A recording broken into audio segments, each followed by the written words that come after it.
र देशभरिकै आदरणीय दाजुभाइ दिदीबहिनीहरू सबैमा हार्दिक अभिवादन, नमस्कार। यस कार्यक्रमका अध्यक्ष महोदय, मञ्चमा आसीन माननीय गृहमन्त्री लगायत मन्त्रीज्यूहरू, प्रदेशका मुख्यमन्त्रीज्यू, अरू प्रदेशका मन्त्रीज्यूहरू, केन्द्रीय कमिटीका सदस्यहरू, अतिथि महानुभावहरू र यस कार्यक्रमलाई सम्प्रेषण गर्न उपस्थित हुनुभएका सञ्चारकर्मी मित्रहरू र सम्पूर्ण दाजुभाइ दिदीबहिनीहरू, धेरै कुराहरू मभन्दा अगाडि नै साथीहरूले राखिसक्नु भएको छ। आज देशको परिस्थिति के हो, देश कता जान खोजिरहेको छ, देशको अवस्था के छ र हामीले के गर्नुपर्ने हो भन्ने कुराहरू साथीहरूले सविस्तार राखिसक्नु भएको छ।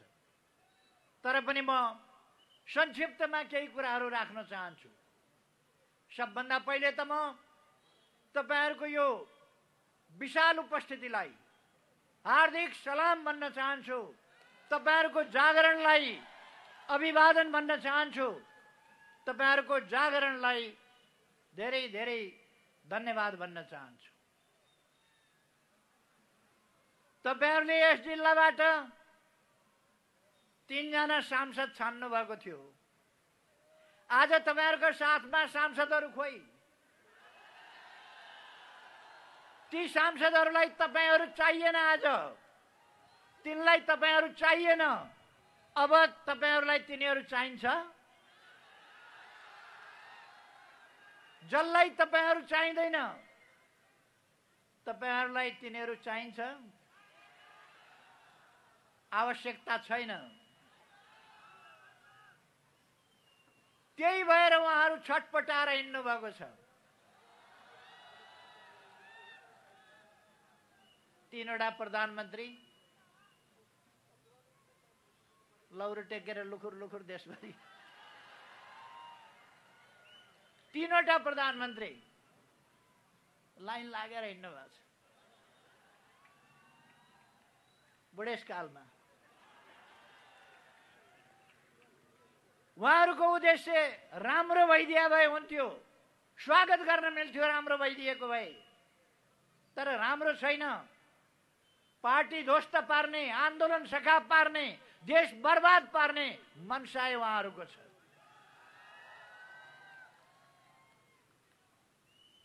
तपाईहरुले यस महानगरपालिकामा अलिअलि च्यातेर जित्या भए पनि अलिअलि भोट त दिएकै थियो नि। खोइ तपाईको मेयर आज यहाँ चितवनको यत्रो सभा यहाँ भइरहेको छ। तपाईहरु चितवन भरिबाट आदरणीय दाजुभाइ दिदीबहिनीहरू यहाँ जम्मा हुनु भएको छ। खोइ तपाईका मेयर पिकनिक खान जानुभयो होला कतै।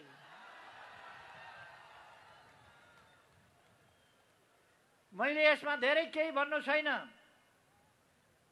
उहाँहरू आफ्नो काम गर्दै हुनुहुन्छ, आफ्नो काम गर्दै जानुहुन्छ। तर हामी देश बनाउने अभियानमा जुटिरहेका छौं। आज हामी यहाँ आयौं। इतिहासमै पहिलो पल्ट चितवन जिल्लाका लागि, यस भेगका लागि 2000 क्षमताको सभा हल शिलान्यास गरेर अब त्यो सकेसम्म छिटै तयार गर्ने अभियानमा हामी जुटेका छौं। शिलान्यास भएको छ। हामीले राजमार्ग चौडा गर्ने 6 लेनको बनाउने कामको शिलान्यास गरेका छौं। हामी सभा हलको शिलान्यास गरिरहेका छौं, बाटो चौडा गर्ने कामको शिलान्यास गरिरहेका छौं। उहाँहरू किन छटपटाउनु भएको? बाटो बन्दा उहाँहरूलाई पीर किन परेको? सभा हल बन्दा किन पीर परेको? हिजो वक्तव्य निकालेको सुनियो। वक्तव्य 1 अरब 20 करोड हामीले दिने, भवन हामीले बनाउने, अनि कुन केटाकेटीले चाहिँ यहाँ शिलान्यास गर्ने त?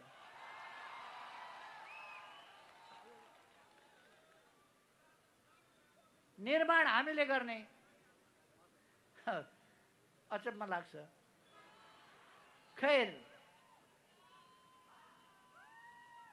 चितवन जिल्ला विकास निर्माणका काममा अगाडि बढिरहेको छ। धेरै अगाडि साथीहरूले भनि पनि सक्नुभयो धेरै कुराहरू।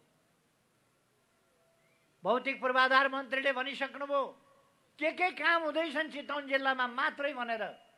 यही नारायणीमा अब सिग्नेचर पुल बन्दैछ, आकर्षक पुल बन्दैछ, पूर्व पश्चिम राजमार्गमा हिँड्ने मान्छेहरूलाई चौडा पुल बन्दैछ र एउटा आकर्षण बसबाट हिँड्नेले पनि झ्यालबाट यसो बाहिर हेर्छ, मोटर बाइकबाट हिँड्नेले पनि हेर्छ, कारमा हिँड्नेले पनि हेर्छ। त्यस प्रकारको सिग्नेचर ब्रिज भनिन्छ।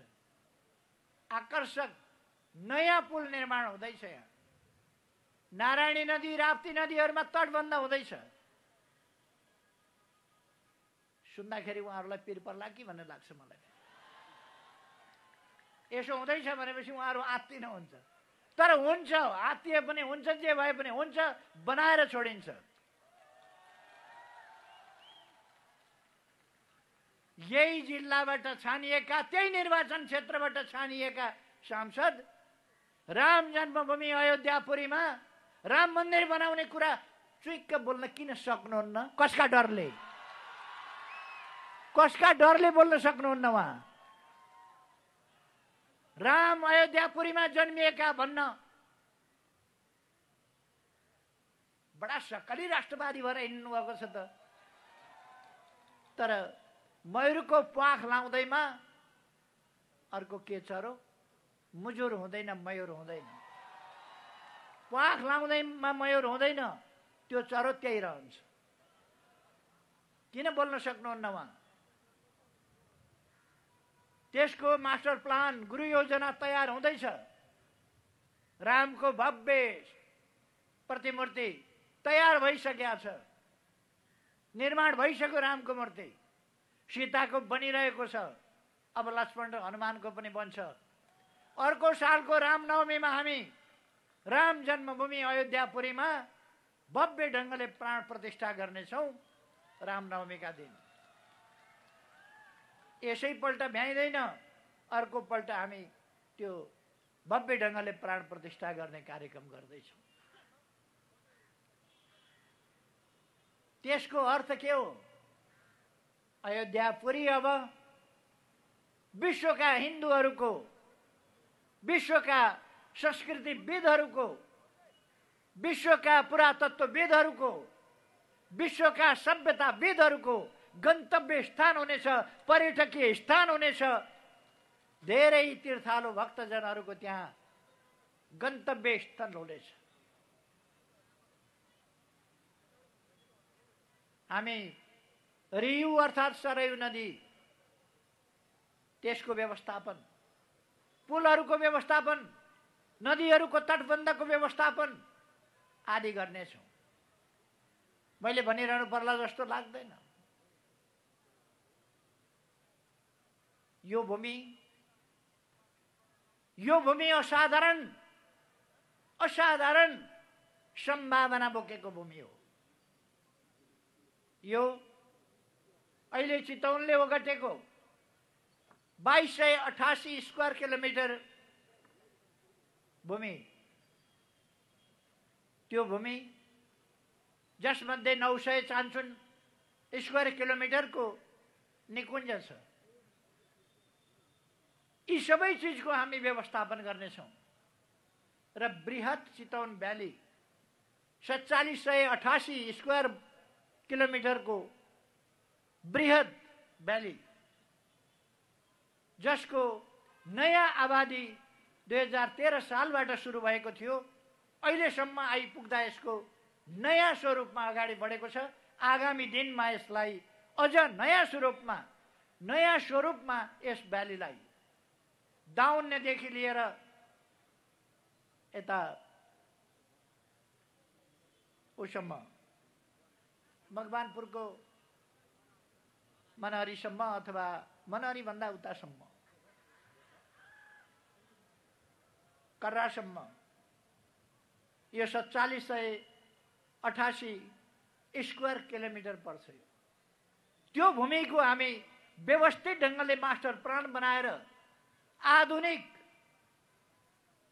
खेती योग्य जमिनलाई खेती र बगैँचाको रूपमा विकास गरेर आरक्षणलाई निकुञ्जलाई त्यसै अनुसार व्यवस्थित गरेर जनता र वन्यजन्तुका बीचको द्वन्द्वलाई समाप्त पार्ने प्रबन्ध गरेर त्यहाँका जनतालाई पीडा नपर्ने गरीको व्यवस्था गरेर यी सबैतिरको विकास गर्ने काम हामी गर्नेछौँ। मैले माडीलाई मणि बनाउँछु भन्ने उद्घोष माडीमा गएर गरेका थिएँ। जसका लागि भोट मागे उही नै मणि होइन कुहेको आलु जस्तो निस्किएपछि कहाँबाट मणि कहाँबाट बनाउनु? मणि बनाउला पहल गर्लान्, अगुवाई गर्लान् भनेको विरोध गर्दै ठिक भयो, खुट्टा तान्दै ठिक भयो। कहाँबाट बन्छ अनि मणि? तपाईहरुलाई पीर परेको होला पार्टी फुट्यो भनेर। तपाईहरु आफू यताकाले यतातिर हेर्नुस्, यताकाले यतातिर हेर्नुस्, यताकाले उतातिर हेर्नुस्, उताकाले यतातिर हेर्नुस्, पार्टी फुट्याएर छ कि रहन्छ तपाईहरु देख्नुहोस्। यताबाट यता हेर्नुस् त पार्टी फुट्याएको छ कि छैन? यताबाट यतातिर हेर्नुस् त पार्टी फुट्याएको छ कि छैन? पार्टी फुटेको होइन, केही मान्छेहरू बाहिर गएका हुन्। जीवन शर्माले गीत गाउँछन्, पिलो निचोरी दैमा ओजन घटेको हुन्न भनेर। हामीले निचोरेको होइन, आफै निचोरिएर फुत्त निस्किएको पिलोको आँख हो। यी मान्छेको इतिहास देशलाई दुःख दिएको, जनतालाई दुःख दिएको, रुवाएको इतिहास हो। अहिले मान्छे बनाउन खोजेको कहाँ हुनु फेरि? जस्ता तस्तै नेपालको कम्युनिस्ट आन्दोलनका सम्पूर्ण धाराहरू, हिजोका सम्पूर्ण धाराहरू, त्यो एमाले होस् कि माओवादी होस् कि अरू धाराहरू हुन्, सबै धारा आज एक ठाउँमा आएर मिसिएको छ। त्यो हो नेकपा, त्यो हो हामी हौ। हामी नै हो त्यो शक्ति जसले देशलाई शिरमाथि राखेर हिँडेको छ, जसले जनतालाई छातीभित्र राखेर हिँडेको छ, जसले सुशासन र विकासलाई आफ्नो उद्देश्य, आदर्श र संकल्प बनाएर हिँडेको छ, जसले समृद्ध नेपाल र सुखी नेपाली बनाउने राष्ट्रिय आकांक्षालाई साकार पार्ने प्रतिज्ञा गरेको छ, त्यो पार्टी यो पार्टी हो। त्यसकारण म दाजुभाइ दिदीबहिनीहरूलाई आग्रह गर्न चाहन्छु, अघि रामबहादुरजीले भन्नुभयो शुद्धिकरण आवश्यक थियो। तपाईहरुले देख्नुभयो आज हाम्रो पार्टी एकजुट छ, एक ढिक्का छ, एकजुट एक ढिक्का। तर अलिक अस्तिसम्म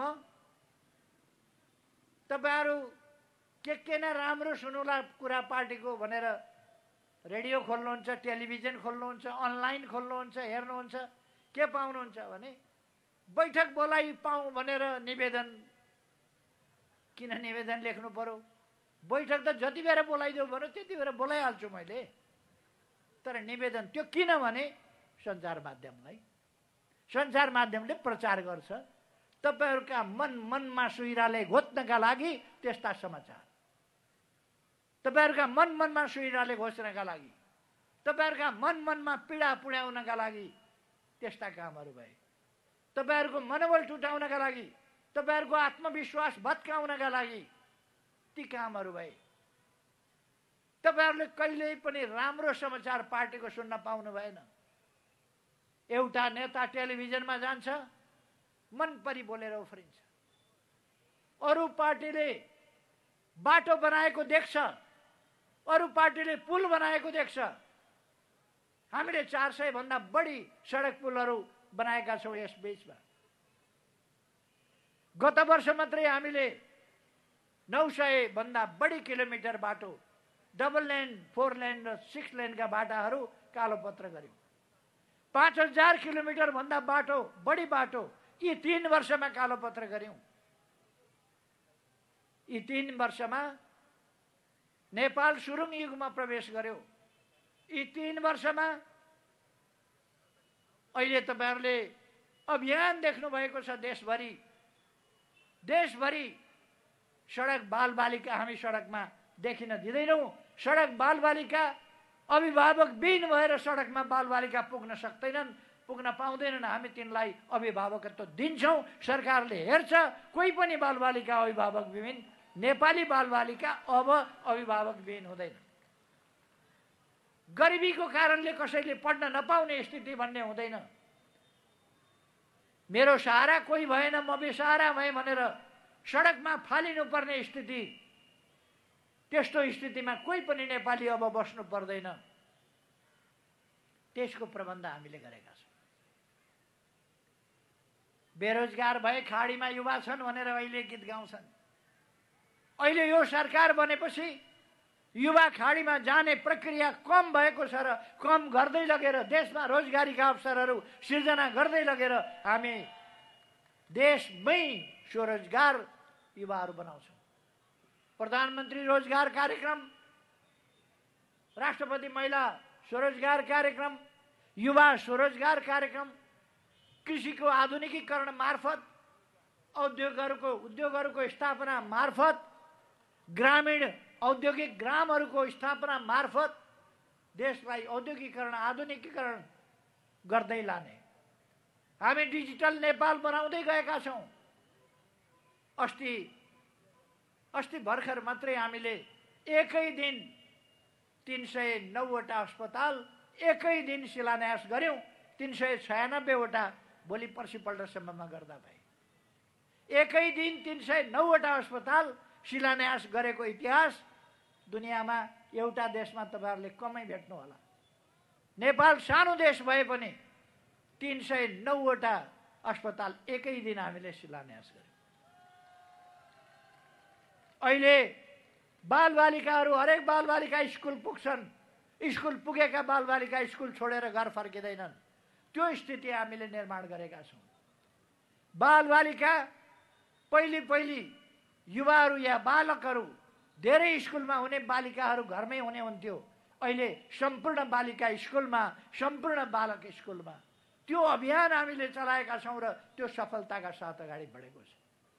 नेपालमा साक्षरताको अभियान अगाडि बढेको छ र हामी तुरुन्तै अल्प विकसित राष्ट्रबाट नेपाललाई विकासशील राष्ट्रमा स्तरोन्नति गर्दैछौं। आगामी वर्ष सन् 2022 मा अल्प विकसितबाट विकासशील राष्ट्रमा विकास गर्दैछौं। हामीले मानव विकास सूचकाङ्कका अनेक आँकडाहरू माथि पुर्याएका छौं अहिले।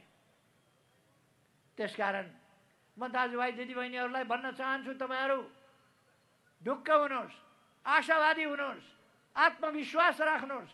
यो देश प्राकृतिक हिसाबले सुन्दर मात्रै होइन, यो देश स्रोतहरूले पनि अत्यन्तै सम्पन्न छ, खनिजहरूले भरिपूर्ण छ र यस देशको विकास तीव्र गतिले गर्न सकिन्छ। त्यसैकारण हामीले 7% भन्दा बढी आर्थिक वृद्धि दर लगेका थियौं। यहाँहरूलाई थाहा छ, 1 वर्ष विश्वव्यापी रूपमा कोभिड-19 नामको महामारी आयो। विश्वका थोरै देशले मात्रै खोप सुरु गरेका छन्, तर नेपालमा खोपको अभियान हामीले 3 दिन अगाडि सुरु गरिसक्यौं। 4 दिन अगाडि भयो। 14 गतेबाट देशव्यापी रूपमा हामीले 77 जिल्लामा, पहिलो दिन 14 गते 75 जिल्लामा भयो। 16 गतेबाट 77 वटै जिल्लामा खोप अभियान अगाडि बढेको छ, लगातार अगाडि बढेको छ र हिजो बेलुकासम्ममा, हिजो 4:30 बजेसम्ममा 48,000 भन्दा बढीले खोप लगाइसकेका थिए। यो क्रम अगाडि बढिरहेको छ र मैले भनेको छु एकदमै फोरफ्रन्टमा रहेर कठिनाई झेलेर काम गर्नेहरूलाई खोप दिलाउने काम आगामी 3 महिनाभित्र हामी सम्पन्न गर्नेछौँ र बाँकी जनतालाई क्रमशः हामी यो सन् 2021 भित्र सम्पूर्ण जनतालाई खोप लगाइसकेर कोभिड-19 लाई हामी नेपालबाट भगाउँछौँ, बाँकी विश्वले पनि भगाउँछ भन्ने हामीले विश्वास लिएका छौँ। अब तर कतिपय तत्त्वहरू सरकारले खोप ल्यायो छिटै ल्यायो भन्न सक्दैन। त्यो भन्दा जनताले थाहा पाए भने, जनताले त उनीहरूले थाहा पाए भने भन्ने डर मान्दै पनि जनताले त खोप लगाइराखेका छन्, थाहा पाइराखेका छन्। जनताले थाहा नपाएको भए यो उपस्थिति आज यस ठाउँमा हुन सक्ने थिएन। जनतालाई थाहा छ भएका कामहरू। हामीले तराईमा के गरेका छौँ? हुलाकी राजमार्ग पहिलोपल्ट म प्रधानमन्त्री हुँदा मैले भने 20 वर्षदेखि गफ गरेर भएन, हुलाकी राजमार्ग हामी आफैले निर्माण गर्छौँ भनेर हामीले सुरु गरेर 10 अरबभन्दा बढी रकम छुट्याएर हुलाकी राजमार्ग निर्माण गर्न थाल्यौँ। निकुञ्जका केही समस्याहरू बाहेक राजमार्ग आम रूपमा निर्माण भइसक्न लागेको स्थिति छ। निकुञ्जका केही ठाउँहरूमा केही बाटो तर्काउनु पर्ने या खोल्नु पर्ने, त्यसका केही प्रक्रियाहरू मिलाउनु पर्ने कुराले गर्दा विलम्ब भएको छ। नत्र भने हुलाकी राजमार्ग धेरै ठाउँमा तयारी भएको छ। हुलाकी राजमार्गको कारणले त्यहाँ पनि सैकडौँ पुलहरू बनेका छन्। त्यो मैले केही भनिरहनु पर्ला जस्तो लाग्दैन। नारायणी नदी, राप्ती नदीहरूको तटबन्ध तपाईँहरूले अपेक्षा गर्नुभएको छ, त्यो काम अगाडि बढिरहेको छ र फेरि पनि अगाडि बढ्नेछ। सुकुम्बासी समस्याको सम्बन्धमा मलाई जानकारी छ। चितवन एउटा नयाँ आबादी भएको, नयाँ बस्ती भएको जिल्ला हो। मूलतः यस जिल्लामा, यसै जिल्लाबाट भूमि समस्या समाधान गर्ने आयोगका अध्यक्ष यसै जिल्लाका मान्छेलाई राखेर भूमि समस्या समाधान गर्ने कामको जिम्मा दिएको छ। देवी गेवालीजी यहीँ हुनुहुन्छ। उहाँ भूमि समस्या समाधान आयोग, अव्यवस्थित बसोबासको समस्यालाई समाधान गर्ने आयोगको अध्यक्ष हुनुहुन्छ। त्यसकारण यी विषयहरूमा हामीले ध्यान दिएका छौँ र समाधान गर्छौँ भन्ने कुरा म दाजुभाइ दिदीबहिनीहरूलाई ढुक्क रहन आग्रह गर्न चाहन्छु। आज देशले विभिन्न क्षेत्रमा मैले पहिलोपल्ट तुइन विस्थापित गर्ने कुरा गरेँ। धेरै आत्तिए त्यस कुराले, तर आज आम रूपमा तुइन विस्थापित भए। आज 400 भन्दा बढी झोलुङ्गे पुलहरू यो 3 वर्षमा निर्माण भइसकेका छन्। 125 भन्दा बढी तुइनहरू विस्थापित भइसकेका छन्। पूर्व पश्चिम राजमार्ग चौडा गर्ने काम लगातार हुँदैछ। नारायणघाट बुटौल खण्ड धमाधम निर्माण कार्य भएको तपाईहरुलाई जानकारी छ। आज यस ठाउँमा पनि हामीले शिलान्यास गरेका छौँ। यो बाइपास चौडा हुँदैछ 4 लेनमा, तपाईहरुले देख्नु भएको छ। अरु यस्ता अनेक कामहरू देशभरि अब हामीले भर्खरै निर्णय गरेका छौँ। यो पालिकाका सदरमुकामहरूलाई कालोपत्रे सडकले जोड्ने काम, यी कुराहरू अगाडि बढिसकेका छन्। त्यसकारण म दाजुभाइ दिदीबहिनीहरूलाई भन्न चाहन्छु, तपाईहरु कुनै अलमलमा नपर्नुहोस्। हामीले चुनावको घोषणा गरेका छौँ। अब 78 साल वैशाख 17 गते शुक्रबार पहिलो चरणको निर्वाचन हुन्छ र दोस्रो चरणको निर्वाचन 78 साल वैशाख 27 गते सोमबारका दिन हुन्छ। यो मिति तलमाथि पर्दैन। कतिपयले भ्रम फिजाएका छन्। यो चुनावको घोषणा चुनाव गराउनका लागि होइन, अल्मल्याउनका लागि गरेको भनेर। तिनीहरू अल्मलिँदै गरून्। चुनाव हुन्छ भनेकै मितिमा, तोकिएकै मितिमा, घोषणा गरिएकै मितिमा चुनाव हुन्छ। तपाईहरु ढुक्क रहनुहोस्। म तपाईहरुलाई आग्रह गर्न चाहन्छु, अब कुनै गल्ती नगरिकन जनताको निम्ति काम गर्ने, देशका निम्ति काम गर्ने, साइनो सम्बन्ध देशभित्र भएका, देशको जनताको आदेशमा जनताको हितका लागि काम गर्ने त्यस्ता व्यक्तिहरूलाई छानेर पठाउनुपर्छ।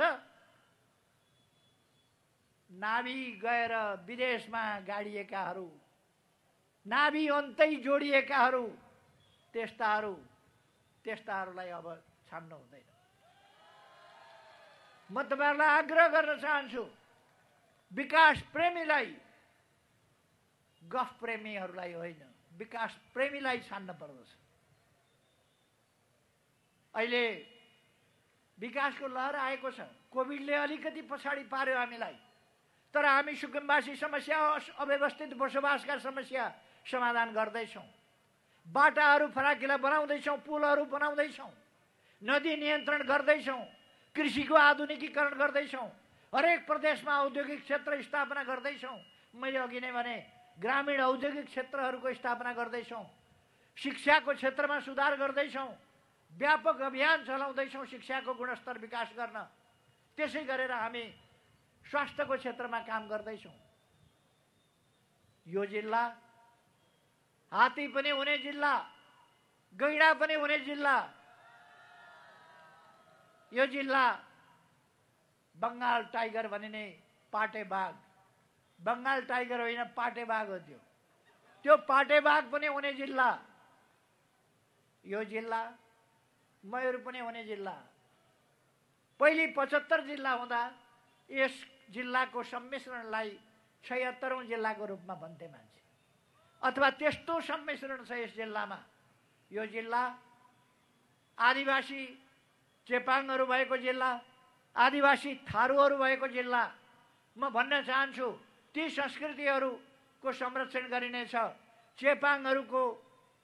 चेपाङहरूको लागि विशेषत आवासको व्यवस्था, जनता आवास कार्यक्रम अन्तर्गत आवासको व्यवस्था, भिरमा बसेका चेपाङहरूलाई भिरबाट समथर आधुनिक व्यवस्थित बसोबास गराइनेछ। घर बनाएर उपलब्ध गराइनेछ।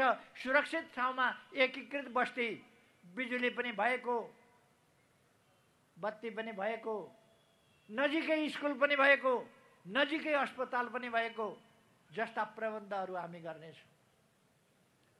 त्यसकारण म दाजुभाइ दिदीबहिनीहरूलाई भन्न चाहन्छु, यो देशको कुनै पनि जाति, कुनै पनि भाषा बोल्ने व्यक्ति, कसैको पनि आमा बुबा, कसैको पनि बालबालिका, दुर्गम वा सुगम, पूर्व वा पश्चिम, तराई मधेस वा हिमाल पहाड, पूर्व वा पश्चिम, कहीँको पनि विकास रोकियो भने देशको विकास हुँदैन।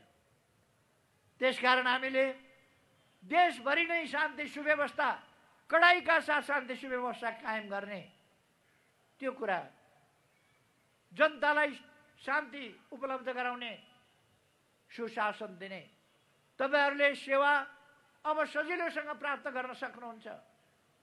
हामीले अब लाइसेन्स आदि इत्यादिका कामहरू, मालपोतमा जाने कामहरू अथवा कर तिर्ने कामहरू, बिजुलीका बत्तीका पैसा तिर्ने, टेलिफोनका पैसा तिर्ने जस्ता कामहरू अब नागरिक एप्सबाट अगाडि बढाएका छौँ। नयाँ युगमा नेपाल प्रवेश गरेको छ। एउटा नयाँ युगको प्रारम्भ भएको छ। अनेक क्षेत्रमा हामीले नयाँ युगको सुरुवात गरेका छौँ। त्यसकारण म दाजुभाइ दिदीबहिनीहरूलाई आग्रह गर्न चाहन्छु, आत्मविश्वासका साथ देश निर्माण गर्ने यस महाअभियानमा हामी हरेक सामेल हौँ।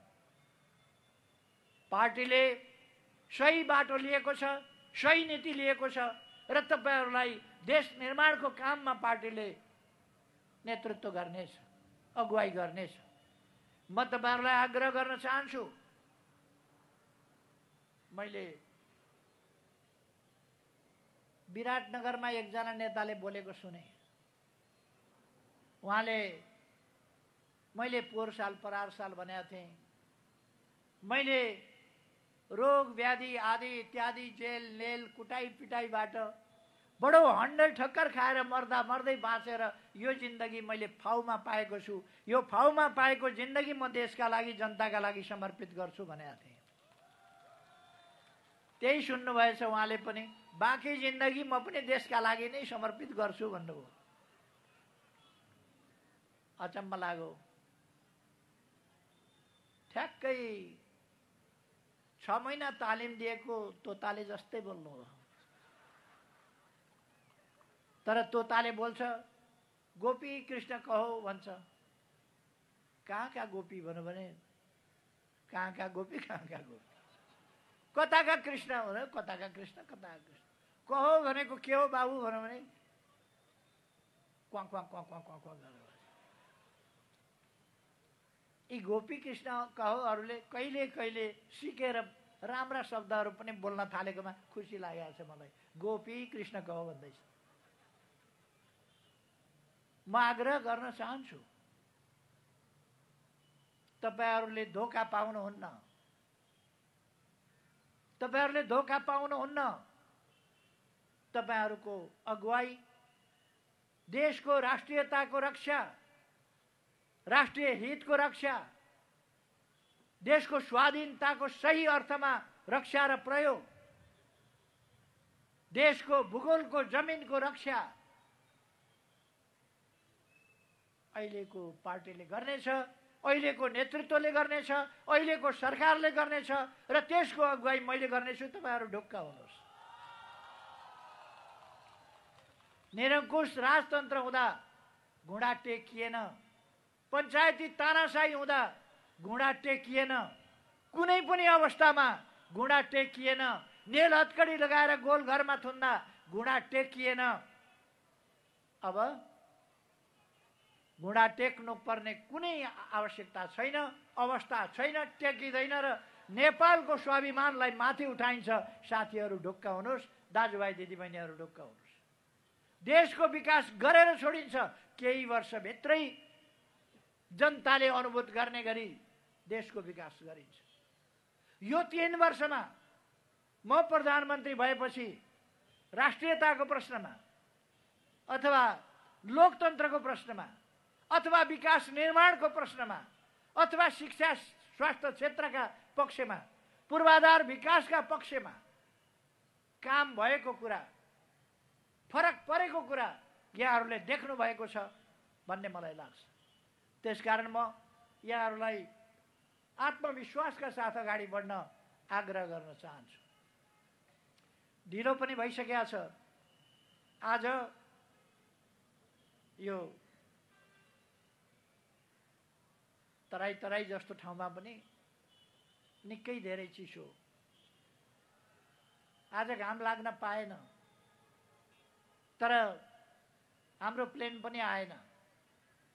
प्लेन नआए पनि हामी कुनै सुरत हेलिकप्टर लिएर आयौँ। तपाईहरूसँग भेटघाट भयो, खुसी लागेको छ। चुनावभन्दा अगाडि फेरि कम्तीमा एकपल्ट योभन्दा 2 गुणा ठुलो सभामा सम्बोधन गर्न म तपाईँहरूको बिचमा फेरि आउनेछु। अहिले त यो त कास्टिङ मात्रै हो, यो सुरुवात मात्रै हो हाम्रो आमसभाको। अबको आमसभा योभन्दा कम्तीमा 2 गुणा ठुलो हुनेछ, त्योभन्दा अझ बढ्दै ठुलो हुनेछ। त्यसलाई सम्बोधन गर्न फेरि म यहाँहरूका बिचमा उपस्थित हुनेछु। दाजु भाइ दिदीबहिनीहरू सबैलाई म धन्यवाद भन्न चाहन्छु। तपाईहरूको यस धैर्यताका लागि यो चिसोमा बसेर यसरी कार्यक्रमको अन्तिमसम्म बस्नुभएको, मलाई यस कार्यक्रममा आमन्त्रण गर्नुभएकोमा तपाईँहरूलाई धन्यवाद भन्न चाहन्छु। यहाँका आज शिलान्यास गरिएका कामहरूलाई तीव्रताका साथ अगाडि बढाउन म सरकारको सम्बन्धित निकायहरूलाई ध्यान दिन आग्रह गर्न चाहन्छु। तपाईहरू सबैमा सुस्वास्थ्य रहोस्, तपाईहरू सबैमा शुभ रहोस्, तपाईहरू सबैको उन्नति प्रगति होस्। धेरै धेरै शुभकामनाका साथ आफ्नो भनाइ टुङ्ग्याउँछु। धन्यवाद।